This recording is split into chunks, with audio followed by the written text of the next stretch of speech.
টিকটকবাসী তুমি বড় ভালোবাসি, কি অবস্থা ভাই বোনেরা? সবাই ভালো আছেন? আশা করি আমিও ভালো আছি। দেখেন তো ফেসটা কি চিনা চিনা লাগে? ভালোবাসার মানুষ তো ভালো ভিডিও করেন, লক্ষ্য ঠিক রাখেন, হতাশা হয়েন না। অনেকজন অনেক কথা বলবে কিন্তু কেউ আপনি উপকার করবে না, ঠিক আছে?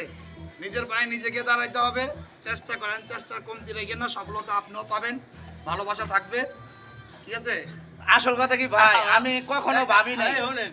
আসছে আজকে বুঝছেন, আসলাম এই কারণেই, যখন রাস্তা দাইটা যাই তখন মানুষ আমার কয় ভাই এই যে টিকটকার যাইতেছে, আমি মনে করি যে আমার দুলা ভাই কইতাছে বুঝছেন।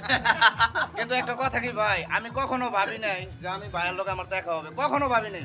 আসলে কি জানেন, মানুষের একটা মনের চাহিদা থাকলে আল্লাহ পূরণ করে ঠিকই। তা আমি মনে করি যে আল্লাহ আমার মনের আশাটা পূরণ করছে। আমি খালি শুনছি ভাইয়ের, খালি টিকটকে দেখি, ভিডিওতে দেখি, কিন্তু বাস্তবে দেখিনি। আজকে দেখলাম বাইরে। আর আমার এই ভাইয়ের লেগে সবাই একটু মনের থেকে দোয়া করবেন, অনেক পরিশ্রম করে, ঠিক আছে? আর এই ভিডিওটা যারা দেখবেন বেশি বেশি করে শেয়ার করে দিবেন, যেন ভাইয়ের সফলতা পায়। ওকে, শুনেন।